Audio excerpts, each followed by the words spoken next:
ईश्वर प्रकाश कले जे लोभ और विद्रोह आशीर्वाद सबको नष्ट करदिए।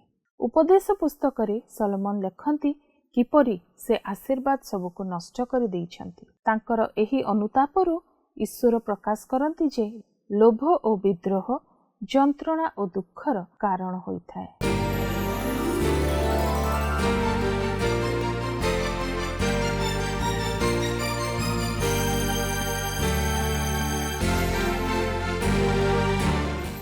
प्रिय दर्शक बंधु नमस्कार।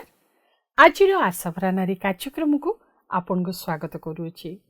आशा करू आपण एही कार्यक्रम द्वारा निश्चय उपकृत होउथिबे और आत्मिक जीवन रे वृद्धि पाउथिबे। आपण को मन रे जदि किछि प्रश्न अबा प्रार्थनार अनुरोध थाए लेखि जणैले आमे खुशी हबो। आज आमे विशेष आनंदित जे आउ एक नुआ कार्यक्रम नै आपण को निकट को आसीबार सुयोग पाइछु। आपण नियमित एही कार्यक्रम देखि आस्तुबारु आमे विशेष आनंदित। प्रभु आपण को आशीर्वाद करंतु। आशा भरा नारी, हमें आशा भरा नारी। आमे निश्चित जे आपण आपण को परिवार सहित भलरे थिबे। विशेष आनंदित जे आज आम मध्य रे भौणी रश्मि अछंती। भौणी रश्मि नमस्कार। कल्याणी भौणी नमस्कार। एही भागर शीर्षक होउची नूतन स्वभाव परिधान करिबा। परिधान करि नथिबा वस्त्र। एहा एफिसी 4 पर्व 20 उपरे आधारित। प्रेरित पाउलो आमको बुझिबारे सहाय्य करंती। नूतन स्वभाव परिधान करथिबा अर्थ कोन एवं आमे केउ वस्त्र परिधान करिनाहु। एठारे पाउलो आदमंक पुरातन प्रकृति बा पुरातन स्वभावर स्वभाव ओ अभ्यास को स्पष्ट भावरे चित्रण करुछंती। आमे 20 पदर पूर्वपर संगति को बुझिबा पई पूर्व पद गुडी को पढ़िबा आवश्यक। रश्मि भौणी दया करी एफिसी 4 पर्व 19 रो 20 पढ़ी सुनैबे कि? निश्चय पढ़ुछि। एफिसी 4 पर्व 19 और 20 पद। से माने जड़वत होई धन लोभरे आसक्त हेबा संगे संगे सर्व प्रकार असुचि कर्म करिबा निमंते आपण आपणा को कामुकतारे समर्पण करियछंती। किंतु तुम्भे माने ख्रीष्टंकु से प्रकारे शिक्षा करिनाह। पाउलो एठारे ख्रीष्टंकठारे नूतन जीवन विषय रे कहंती। ख्रीष्टंकठारे नूतन यात्रा शरीरर पुरातन यात्रा ठारू संपूर्ण भिन्न और परस्पर विपरीत विषय। उभय पुरातन और नूतन यात्रा मध्यरे थिबा पार्थक्य गुडी को जांच करंतु। पुरातन यात्रा आत्मकैंद्रिक और अदरकारी थिला। नूतन यात्रा ख्रीष्ट कैंद्रिक और उद्देश्ययुक्त। पुरातन यात्रा ईश्वरंक सत्य विषय रे अज्ञ हेले नूतन यात्रा एहाकू जाने और बुझे। पुरातन यात्रा आत्मिक भावरे लज्जाहीन हेले नूतन यात्रा समस्त प्रकारर पाप प्रति संवेदनशील। पुरातन यात्रार चिंताधारा दुष्टतारे परिपूर्ण। नूतन यात्रारे एहार नवीकरण होईची। आम सम्मुखरे थिबा प्रश्न होची तुमे ख्रीष्टंकठारे एक नूतन जीवन लाभ करिबाकू चाह। एठारे मते एक कहानी स्मरण रे आसे। माइकेल जणे छात्र नेता थिले। तांकर व्यक्तित्व क्रीड़ा दक्षता चेहरा इत्यादि बहुत सुंदर थिला। अनेक तांको निकट को आकर्षित होई आसुथिले। किंतु कॉलेज पढ़ा समय रे तांको मस्तिष्क रे रक्तस्राव होइतिला। से ब्रेन हेमरेज सबु किछि से हरेइले। सेतेबेले तांकर सुंदर चेहरा चली गला। तांकर स्वर अस्पष्ट हैला ओ से आउ खेली पारि नथिले। अन्य मने तांको विषय रे जहा कही प्रशंसा करुथिले से सबु से हरेइले। तांकर चिकित्सा पाई क्लांतिदायक थेरापी आवश्यक थिला। किंतु परिशेष रे से पुनर्बार कार्य करि पारले। तांको शरीर रे जो भयंकर प्रभाव पड़िथिला ता सहित अन्य एक शक्तिशाली आत्मिक परिवर्तन तांको जीवन रे आस्थिला। तथापि तांकर अनेक अनुसरणकारी को से आकर्षित कले। କିନ୍ତୁ ସେ ଆଉ ନିଜ ଉପରେ ଧ୍ୟାନ ଦେଲେ ନାହିଁ। ସେ ଈଶ୍ୱରଙ୍କ ଉପରେ ଧ୍ୟାନ ଦେଲେ। କଲେଜରେ ଲୋକମାନେ ତାଙ୍କ ପରି ହେବାକୁ ଚାହୁଁଥିଲେ। ବର୍ତ୍ତମାନ ମାଇକେଲଙ୍କ ସହିତ ସମୟ ବିତାଇବା ପରେ ସେମାନେ ଯୀଶୁଙ୍କ ପରି ହେବାକୁ ଚାହିଁଲେ। କି ସୁନ୍ଦର ଶିକ୍ଷା! ଆମର ଶାରୀରିକ ରୂପ, ଧନ, ଖ୍ୟାତି ଇତ୍ୟାଦି କ୍ଷଣିକ ଅଟେ, କିନ୍ତୁ ଖ୍ରୀଷ୍ଟଙ୍କଠାରେ ଜୀବନ ସଦାକାଳ ସ୍ଥାୟୀ। ବର୍ତ୍ତମାନ ଆସନ୍ତୁ ଦେଖିବା ଖ୍ରୀଷ୍ଟଙ୍କ ବ୍ୟତୀତ ଆମେ କେଉଁ ସମସ୍ତ ଅନୈତିକ ବିଷୟ ସବୁ ଦେଖିଥାଉ। ପାଉଲ ଏ ବିଷୟରେ ଏଫେସୀ 4 ପର୍ବ 19-20 ପଦରେ କହନ୍ତି, ଯାତ୍ରା ବା ଆଚରଣ ଆମେ ଯେପରି ଭାବରେ ଜୀବନ ଯାପନ କରିଥାଉ। ପ୍ରଥମେ 27 ପଦରେ ପାଉଲ କହନ୍ତି, ପୁରାତନ ସ୍ୱଭାବ ପରିତ୍ୟାଗ କର। ଜଣେ ଗଲ୍ଫ କ୍ଲବର ମାଲିକଙ୍କ ବିଷୟରେ କୁହାଯାଏ ଯେ ଏକ ବିଳମ୍ବିତ ରାତ୍ରିରେ ସେ ମଳିନ ବସ୍ତ୍ର ପିନ୍ଧି ତାଙ୍କ କ୍ଲବ ଚାରିପାଖରେ ବୁଲୁଥିଲେ। ପୁଲିସ ସେହି ବ୍ୟକ୍ତିଙ୍କୁ ସନ୍ଦେହ କରି ଧରିନେଲେ ଓ କାରାଗାରରେ ନିକ୍ଷେପ କଲେ। ସେମାନେ ପରେ ଜାଣିପାରିଲେ ଯେ ସେ ହେଉଛନ୍ତି ଗଲ୍ଫ କ୍ଲବର ମାଲିକ। ସେ ସଠିକ୍ ପୋଷାକ ପିନ୍ଧିନଥିବାରୁ ଅସୁବିଧାରେ ପଡ଼ିଥିଲେ। ବାସ୍ତବ ଜୀବନରେ ଉପଯୁକ୍ତ ଓ ପରିଷ୍କାର ପୋଷାକ ନ ପିନ୍ଧିବାର ଏହା ହେଉଛି ଫଳାଫଳ। ଏହା ଆମର ଆତ୍ମିକ ଜୀବନ ନିମନ୍ତେ ମଧ୍ୟ ପ୍ରଯୁଜ୍ୟ। ଋତୁ ଓ ତାପମାତ୍ରା ପରିବର୍ତ୍ତନ ଘଟିଲେ ଆମେ ପୋଷାକ ପରିବର୍ତ୍ତନ କରୁ। ଗୋଟିଏ ଦିନରେ ମଧ୍ୟ ଆମେ ଏକ ଥଣ୍ଡା ସକାଳରୁ ଏକ ଗରମ ଅପରାହ୍ନକୁ ଯାଇପାରିବା। ବେଳେବେଳେ ଆମ ଚାରିପାଖରେ ରହୁଥିବା ଅନ୍ୟମାନେ କିପରି ପୋଷାକ ପିନ୍ଧନ୍ତି ତାକୁ ଲକ୍ଷ୍ୟ କରୁ ଓ ତଦନୁସାରେ ଆମେ ମଧ୍ୟ ବସ୍ତ୍ର ପରିବର୍ତ୍ତନ କରିଥାଉ। ଉଦାହରଣ ସ୍ୱରୂପ, ଯଦି ଆପଣଙ୍କୁ ଏକ ଆନୁଷ୍ଠାନିକ ପାର୍ଟିକୁ ନିମନ୍ତ୍ରଣ କରାଯାଇଛି, ତେବେ ଆପଣ ଆନୁଷ୍ଠାନିକ କିମ୍ବା ସାମୟିକ ବସ୍ତ୍ର ପିନ୍ଧିବେ ତାହା ସ୍ଥିର କରିଥାନ୍ତି। ଉପଯୁକ୍ତ ପୋଷାକ ପିନ୍ଧିବା ଆପଣଙ୍କ ମଧ୍ୟରେ ନୂତନତା ଆଣିଥାଏ। ଆତ୍ମିକ ଭାବରେ ନୂତନ ସ୍ୱଭାବ ପରିଧାନ କରିବାର ଅର୍ଥ ପୁରାତନ ସ୍ୱଭାବ ପରିତ୍ୟାଗ କରିବା। ପୁରାତନ ଓ ନୂତନ ସ୍ୱଭାବ ମଧ୍ୟରେ ସ୍ପଷ୍ଟ ପ୍ରଭେଦ ସବୁ ରହିଛି। ପୁରାତନ ଆତ୍ମକେନ୍ଦ୍ରିକ ଓ ବୃଥା ଏବଂ ନୂତନ ଖ୍ରୀଷ୍ଟକେନ୍ଦ୍ରିକ ଓ ଉଦ୍ଦେଶ୍ୟମୂଳକ। ପୁରାତନ ଈଶ୍ୱରଙ୍କ ସତ୍ୟ ସମ୍ବନ୍ଧରେ ଅଜ୍ଞ, ନୂତନ ଏହା ଜାଣେ ଓ ବୁଝେ।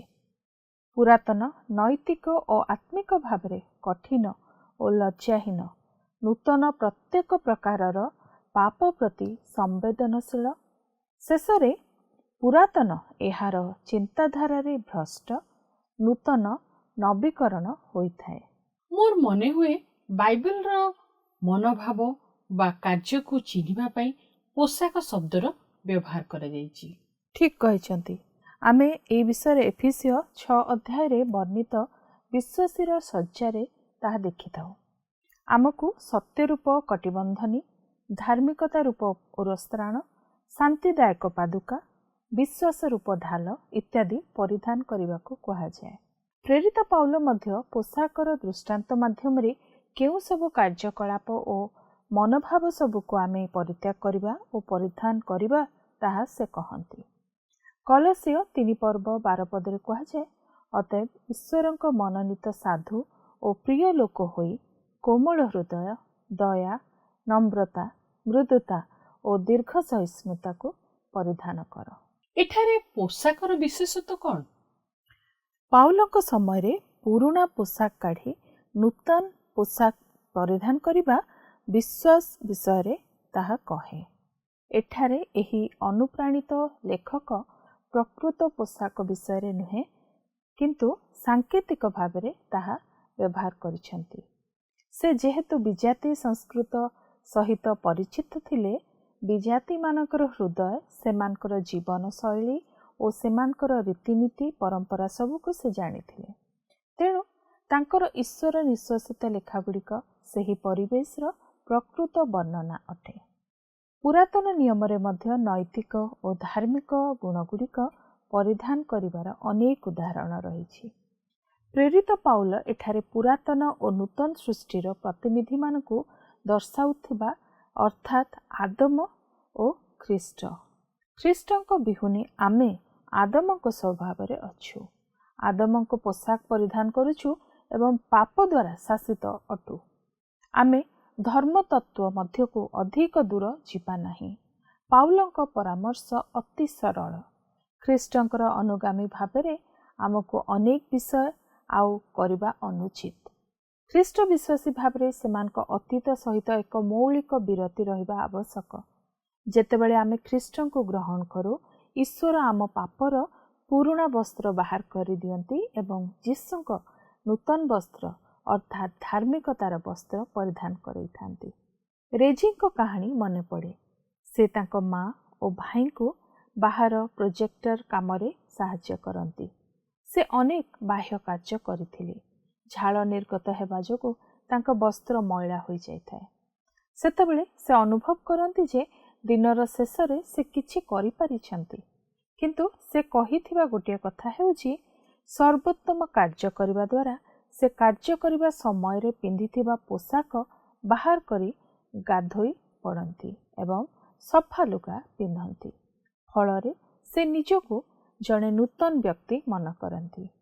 ଏହି ଚିତ୍ରକୁ ପାଉଲ ଏଠାରେ ବ୍ୟବହାର କରିଛନ୍ତି। ମଇଳା ପୋଷାକ ପରି ଆମକୁ ଅନେକ ଅଭ୍ୟାସ, ଇଚ୍ଛା, ଅଭିଳାଷ, ବନ୍ଧୁତା, ଭାଷା, ମନୋଭାବ, ବ୍ୟବସାୟିକ ଅଭ୍ୟାସ, କିଛି ସଙ୍ଗୀତ ଓ ଚଳଚ୍ଚିତ୍ର, ଭିଡ଼ିଓ, ଜୀବନସାଥୀ ଓ ପିଲାମାନଙ୍କ ପ୍ରତି ବ୍ୟବହାର, ବସ୍ତ୍ର ପରିଧାନ ପଦ୍ଧତି ଓ ଚିନ୍ତାଧାରା ଇତ୍ୟାଦି ପରିହାର କରିବାକୁ ହେବ। ଜଣେ ବ୍ୟକ୍ତି ଖ୍ରୀଷ୍ଟଙ୍କର ପରିତ୍ରାଣ ଜ୍ଞାନ ମଧ୍ୟକୁ ଆସିବା ପୂର୍ବରୁ ସେ କିପରି ଭ୍ରଷ୍ଟାଚାର ହୋଇଥାଏ, ସେ ବିଷୟରେ ଟିକେ କିଛି ଅଧିକ କହିବେ କି? ଏହା ଏକ ଉତ୍ତମ ପ୍ରଶ୍ନ କଲ୍ୟାଣୀ ଭଉଣୀ। ପରିତ୍ରାଣ ପାଇନଥିବା ବ୍ୟକ୍ତିର ହୃଦୟ ଏପରି ଭ୍ରଷ୍ଟ ଥାଏ ଯେ ତାହା ଈଶ୍ୱରଙ୍କ ପାଇଁ ସମ୍ପୂର୍ଣ୍ଣ ଅଗ୍ରହଣୀୟ ହୋଇଥାଏ ଓ କୌଣସି ଭରସା ନଥାଏ। ପାଉଲ କହନ୍ତି, ସେମାନେ ଜଡ଼ବତ୍ ହୋଇ ଧନ ଲୋଭରେ ଆସକ୍ତ ହେବା ସଙ୍ଗେ ସଙ୍ଗେ ସର୍ବପ୍ରକାର ଅଶୁଚି କର୍ମ କରିବା ନିମନ୍ତେ ଆପଣା ଆପଣାକୁ କାମୁକତାରେ ସମର୍ପଣ କରିଅଛନ୍ତି। ଖ୍ରୀଷ୍ଟଙ୍କୁ ଗ୍ରହଣ କରିବା ପୂର୍ବରୁ ଆମର ମୂଳ ସମସ୍ୟା ଥାଏ ହୃଦୟର କଠିନତା ଆଉ ଉଦ୍ଧାର ପାଇନଥିବା ଲୋକଙ୍କର ବୁଝାମଣା ଅନ୍ଧକାରମୟ ଥାଏ। ଏଠାରେ ସାଧାରଣ ବିଷୟ ବୁଝିବା ବିଷୟ କୁହାଯାଉ ନାହିଁ, ମାତ୍ର ଆତ୍ମିକ ବିଷୟ ସବୁକୁ ବୁଝିବା ବିଷୟ କୁହାଯାଏ। ଯଦି ଜଣେ ବ୍ୟକ୍ତି ଈଶ୍ୱରଙ୍କ ଇଚ୍ଛା ଅନୁସାରେ ଜୀବନଯାପନ କରୁନାହିଁ, ତେବେ ତାର ହୃଦୟ ଅନ୍ଧକାର, ବିଦ୍ରୋହ, କଠିନତା ବା ମୂର୍ତ୍ତି ପୂଜାରେ ପରିପୂର୍ଣ୍ଣ ଅଟେ। ଈଶ୍ୱର ହୃଦୟରେ କାର୍ଯ୍ୟ କରନ୍ତି, ତେଣୁ ମନୁଷ୍ୟର ହୃଦୟ କୋମଳ ବା ନରମ ବା ପଥର ପରି କଠିନ ହୋଇପାରେ। ଈଶ୍ୱରଙ୍କର ଧାର୍ମିକ ଓ ନୈତିକ ଦାବି ପ୍ରତି ବ୍ୟକ୍ତିର ସମ୍ପୂର୍ଣ୍ଣ ଉତ୍ତରକୁ ହୃଦୟ ଉପସ୍ଥାପିତ କରିଥାଏ। ହୃଦୟର କଠିନତା ଏକ ନକାରାତ୍ମକ ଅବସ୍ଥାକୁ ବର୍ଣ୍ଣନା କରେ, ଯେଉଁଥିରେ ସେହି ବ୍ୟକ୍ତି ନିଜ ଜୀବନରେ ଈଶ୍ୱରଙ୍କ ପରିତ୍ରାଣର ଅଂଶୀ ହେବା ପାଇଁ ଈଶ୍ୱରଙ୍କ ଅନୁଗ୍ରହରେ ପୂର୍ଣ୍ଣ ଆହ୍ୱାନକୁ ଅଣଦେଖା କରିଥାଏ। ଈଶ୍ୱରଙ୍କ ବିରୁଦ୍ଧରେ ଯଦି ଜଣେ କଠିନ ହୁଏ, ତେବେ କ'ଣ ଘଟେ? ମୁଁ ଏଠାରେ 6ଟି ପରିଣାମ ବିଷୟରେ କହିବି। ପ୍ରଥମ, ବୁଝାମଣାର ଅଭାବ ଥାଏ। ଈଶ୍ୱର ଆମକୁ କ'ଣ କହିବାକୁ ଚାହାନ୍ତି, ତାହା ଏକ କଠିନ ହୃଦୟ ବୁଝିବାକୁ ଦେଇନଥାଏ। ମାର୍କ 8:17 ଆମେ ଦେଖୁ, ଶିଷ୍ୟମାନେ ଯୀଶୁଙ୍କ ଆଶ୍ଚର୍ଯ୍ୟ କର୍ମ ସ୍ୱଚକ୍ଷୁରେ ଦେଖିବା ସତ୍ତ୍ୱେ ସେମାନେ ଯୀଶୁଙ୍କ ଶକ୍ତିକୁ ବୁଝିପାରିନଥିଲେ। ସେମାନଙ୍କର ଦ୍ୱନ୍ଦ୍ୱକୁ ଦେଖି ଯୀଶୁ ସେମାନଙ୍କୁ ପଚାରିଲେ, ତୁମ୍ଭମାନଙ୍କ ପାଖରେ ରୁଟି ନାହିଁ ବୋଲି କାହିଁକି ତର୍କ ବିତର୍କ କରୁଅଛ? ତୁମ୍ଭେମାନେ କ'ଣ ଏ ପର୍ଯ୍ୟନ୍ତ ଜାଣୁନାହଁ କି ବୁଝିନାହଁ? ତୁମ୍ଭମାନଙ୍କ ହୃଦୟ କ'ଣ ଜଡ଼ ହୋଇ ରହିଅଛି? ଦ୍ୱିତୀୟ, ତିକ୍ତତା ବା ବିରକ୍ତ ଭାବ ଥାଏ। ଅନ୍ୟମାନଙ୍କ ଦ୍ୱାରା ଆଘାତ ପାଇଲେ ଲୋକମାନେ ତିକ୍ତ କିମ୍ବା ବିରକ୍ତ ହୋଇଥାନ୍ତି। ପ୍ରାର୍ଥନା ଓ କ୍ଷମା ଦ୍ୱାରା ଏହାକୁ ଏଡ଼ାଇ ହେବ। ଏଫିସି 4:31-32 କୁହାଯାଏ, ସମସ୍ତ ପ୍ରକାର କଟୁଭାବ, ରାଗ, କ୍ରୋଧ, କଳହ ଓ ନିନ୍ଦା, ପୁଣି ସମସ୍ତ ପ୍ରକାର ହିଂସା ତୁମମାନଙ୍କ ଠାରୁ ଦୂର ହେଉ, ଆଉ ପରସ୍ପର ପ୍ରତି ସଦୟ ହୁଅ, କୋମଳ ହୃଦୟ ହୁଅ। ପୁଣି ଈଶ୍ୱର ଖ୍ରୀଷ୍ଟଙ୍କଠାରେ ତୁମମାନଙ୍କୁ ଯେପରି କ୍ଷମା କଲେ, ସେହିପରି ପରସ୍ପରକୁ କ୍ଷମା କର। ତୃତୀୟ, ଈଶ୍ୱର ଓ ଅନ୍ୟମାନଙ୍କଠାରୁ ବିଚ୍ଛିନ୍ନ ହେବା। କିଛି ଲୋକ ସେମାନଙ୍କ ହୃଦୟର କଠିନତା ହେତୁ ଈଶ୍ୱର ଓ ଅନ୍ୟମାନଙ୍କଠାରୁ ଦୂରେଇ ରହନ୍ତି। ଆଦି ପୁସ୍ତକ 4 ବର୍ଣ୍ଣିତ କଇନ ଓ ହେବଲଙ୍କ କାହାଣୀ ଏହାର ଏକ ଉଦାହରଣ। କଇନଙ୍କ ନୈବେଦ୍ୟକୁ ଈଶ୍ୱର ଗ୍ରହଣ ନ କରିବାରୁ ସେ ଈର୍ଷାନ୍ୱିତ ହେଲେ। ସେ ନିଜ ହାତକୁ ଏହି ବିଷୟ ନେଲେ ଓ ହେବଲଙ୍କୁ ବଧ କଲେ। ଚତୁର୍ଥ, କ୍ଷମା କରିବାକୁ ମନା କରିବା କଠିନ ହୃଦୟର ଅନ୍ୟ ଏକ ଚିହ୍ନ। ମାଥ୍ୟୁ 6 ପର୍ବ 14-15 କୁହାଯାଏ, କାରଣ ଯେବେ ଲୋକମାନଙ୍କର ଅପରାଧ ସବୁ କ୍ଷମା କର, ତେବେ ତୁମ୍ଭମାନଙ୍କ ସ୍ୱର୍ଗସ୍ଥ ପିତା ତୁମ୍ଭମାନଙ୍କୁ ମଧ୍ୟ କ୍ଷମା କରିବେ। କିନ୍ତୁ ଯେବେ ଲୋକମାନଙ୍କୁ କ୍ଷମା ନ କର, ତେବେ ତୁମ୍ଭମାନଙ୍କ ପିତା ମଧ୍ୟ ତୁମ୍ଭମାନଙ୍କ ଅପରାଧ ସବୁ କ୍ଷମା କରିବେ ନାହିଁ। କଲସି 3 ପର୍ବର 3 ପଦ ଓ ଲୁକ 17 ପର୍ବର 3 ଓ 4 ପଦ ମଧ୍ୟ ପଢ଼ନ୍ତୁ। ପଞ୍ଚମ ପରିଣାମ ହେଲା ଉଦାସୀନତା। ଏହା କଠିନ ହୃଦୟର ଅନ୍ୟ ଏକ ସୂଚକ। ଯେଉଁମାନେ ଈଶ୍ୱରଙ୍କ ପ୍ରତି, ତାହାଙ୍କ ବାକ୍ୟ ପ୍ରତି, ମଣ୍ଡଳୀ ପ୍ରତି ଓ ଅନ୍ୟମାନଙ୍କ ପ୍ରତି ନିଜ ହୃଦୟ ରୁଦ୍ଧ କରନ୍ତି, ସେମାନେ ମଧ୍ୟ ଉଦାସୀନ ଅଟନ୍ତି। ସେମାନଙ୍କ ନିମନ୍ତେ ପ୍ରାର୍ଥନା କରାଯିବା ଉଚିତ, କାରଣ ଈଶ୍ୱର ସେମାନଙ୍କୁ ପରିବର୍ତ୍ତନ କରିପାରନ୍ତି, ଯଦ୍ୱାରା ସେମାନେ ଆନନ୍ଦରେ ତାଙ୍କର ପ୍ରଶଂସା କରିବେ। ଓ ଷଷ୍ଠ, ଗର୍ବ ଅହଙ୍କାର ଏକ କଠିନ ହୃଦୟକୁ ସୂଚିତ କରେ। ପରିଶେଷରେ ଗର୍ବ ଈଶ୍ୱରଙ୍କ ଅପେକ୍ଷା ନିଜ ଉପରେ ଅଧିକ ନିର୍ଭର କରେ। ଯଦି ଆପଣ ଗର୍ବ ସହିତ ଯୁଦ୍ଧ କରୁଅଛନ୍ତି, ଈଶ୍ୱରଙ୍କ ସାହାଯ୍ୟ ଭିକ୍ଷା କରନ୍ତୁ। ସେ ଜାଣନ୍ତି ଆମ ହୃଦୟରେ କ'ଣ ଅଛି। ଗର୍ବ ବିଷୟରେ ମୋର ଏକ କାହାଣୀ ମନେ ପଡ଼େ। ଏକ ପୋଖରୀରେ 2ଟି ବତକ ଓ ଗୋଟିଏ ବେଙ୍ଗ ପଡ଼ୋଶୀ ଓ ସର୍ବୋତ୍ତମ ବନ୍ଧୁ ଥିଲେ। ଖରାଦିନ ସେମାନେ ଦିନସାରା ଏକାଠି ଖେଳୁଥିଲେ।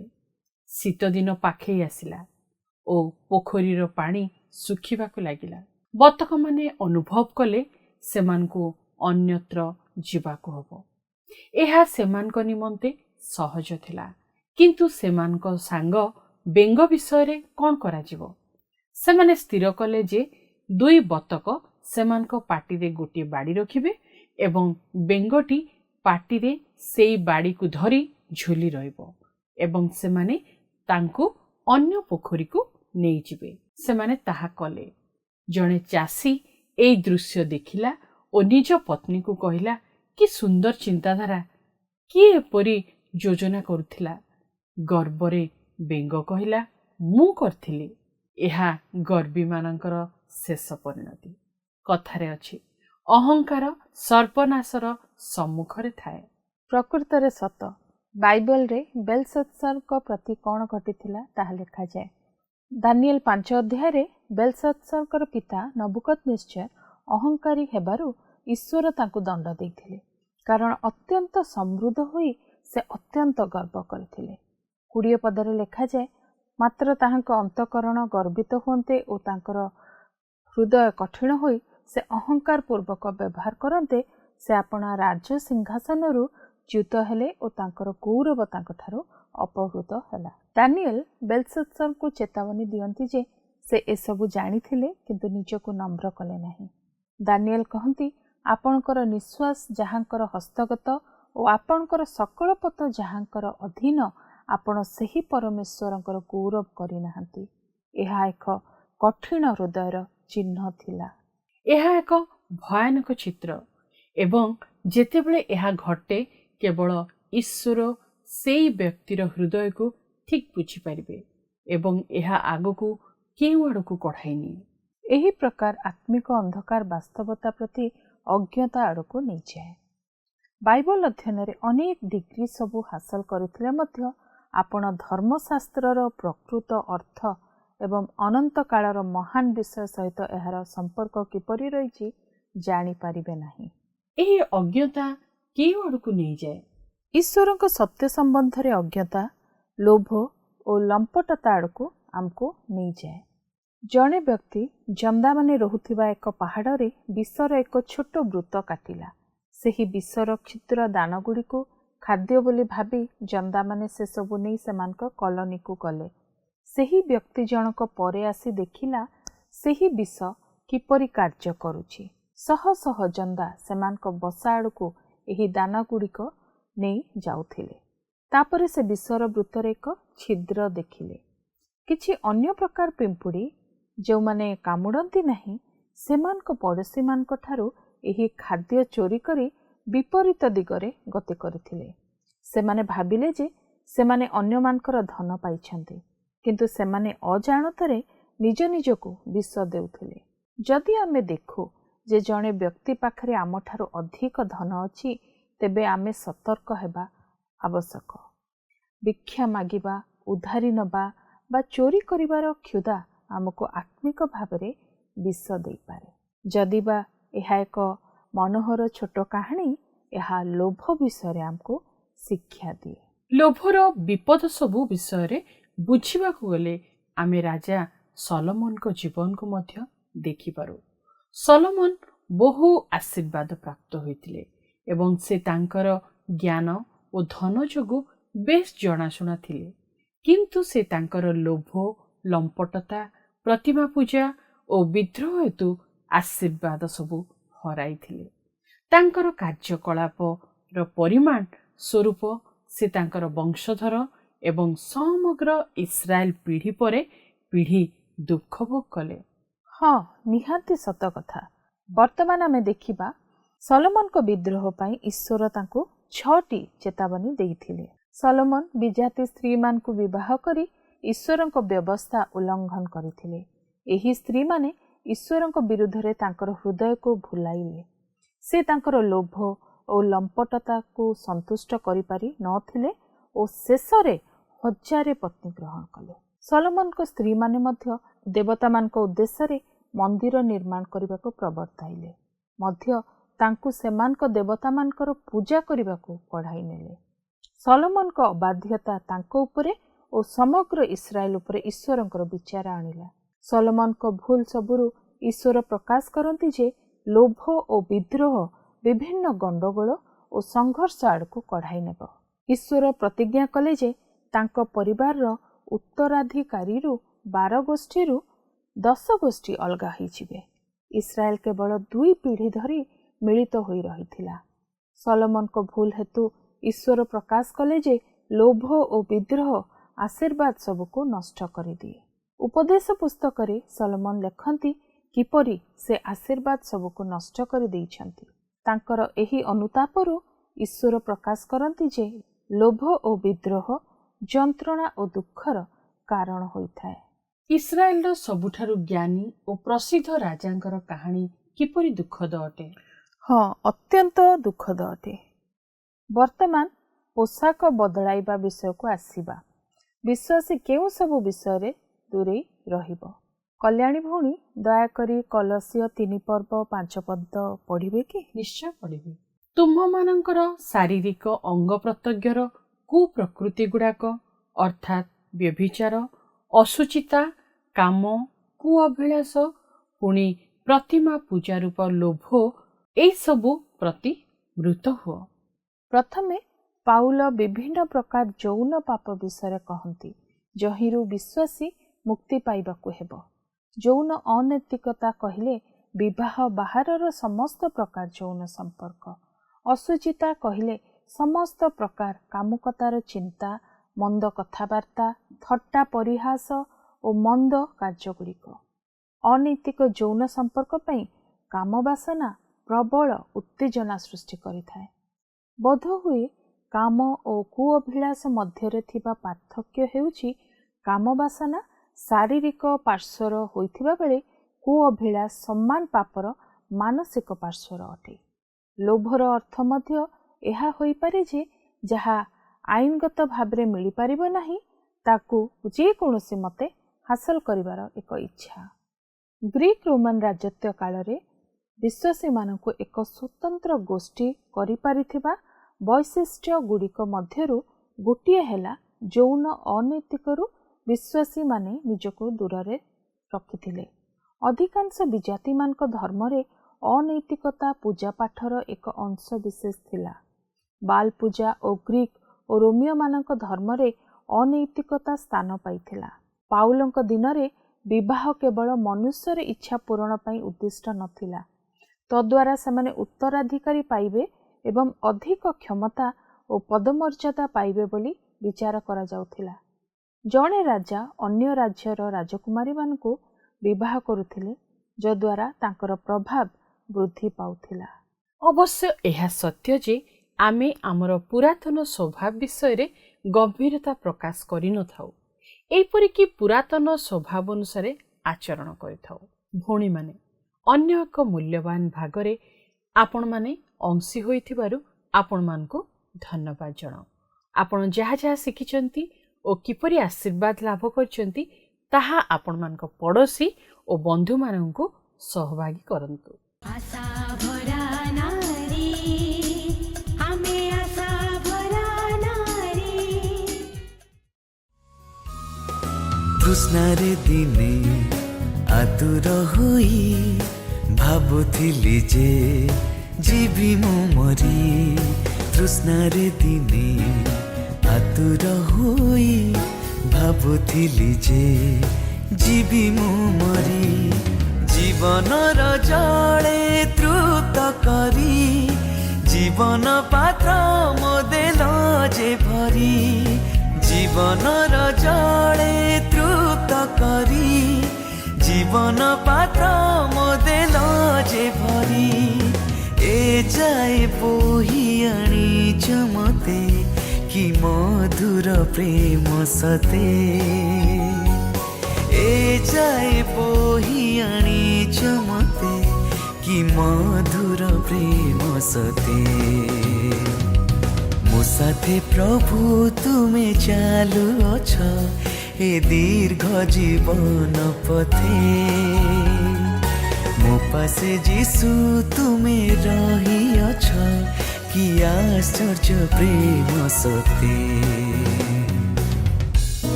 भ्रान्तिरे एक पथिक परी हजिली बिजन कांतारे घुरी भ्रान्तिरे एक। आसन्तु प्रार्थना करिबा। दयामय स्वर्गस्थ पिता तुम पवित्र नामर धन्यवाद दौछु प्रभु को धन्यवाद दौछु जे प्रभु जीशुंकर बलिदान द्वारा तांको ठारे तुमे आमान को समस्त को एक नूतन सृष्टि हेबार सुजोग देल। हाँ प्रभु आमाने जेतले पापरे लिप्त थिलु कलंकित ओ पाप भरा आमानकर जीवन थिला प्रभु जीशु निज रक्त द्वारा आमान को धौत करी नूतन कले। प्रभु नूतन परिधान नूतन स्वभाव तुमे आमान को अनुग्रह रे दान करिछ। दया कर साहाय्य कर आंची से पाप गुड़ी को साधारण और छोट देखागले मध्य आमने ताहाकु जेपरि निज जीवन रो परित्याग करिबु सुंदर भाबरे नूतन भाबरे प्रभु तुमरी ठारे पवित्र रही पारिबु। आम समस्त को तुमे दया कर कारण ताहा ही तुमे आमान को ठारू चाहूच। प्रभु मोर जेते प्रिय भौणी माने वर्तमान देखुचंती समस्त को साहाय्य कर सहजरे बेष्टनकारी पाप सबुरु आमने दूर रे रही तुमरी गौरव उद्देश्य रे बंची पारिबु। आम समस्त को तुमे दया करी साहाय्य कर। ये छोट प्रार्थनाटी प्रभु जीशु पवित्र नाम रे मागुछि आमेन। वर्तमान तो दर्शक बंधु आमर समय शेष हो गलानी। आशा करू आपण को आमर आजिर कार्यक्रम निश्चय भल लगी। हाँ आमको आपण को जीवन रो अनुभूति लिखि जणैबाकू भूलिबे नहीं। टीवी स्क्रीन रे दिया जाइथिबा ठिकाना और फोन नंबर रे निश्चय आम सह जोगाजोग करिवे। पुणी आमको 044490812997 रे मिस्ड कॉल करिया को भूलिबे नहीं। सप्ताह शेष रे अधिक मिस्ड कॉल देइथिबा दर्शक बंधु को पुरस्कृत करा जिवो। आम एही कार्यक्रम यूट्यूब रे मध्य उपलब्ध आपण जे कोनोसी समय रे देखि परिबे। आउ एक नुआ कार्यक्रम नी आपण को निकट को आसीबो। से समय पर्यंत आमको विदाय दियंतु। सुस्थ रहंतु भलरे रहंतु। रहिलु नमस्कार। गत सप्ताहर विजय दर्शक बंधु हेले पुरीरू सुश्री संगीता।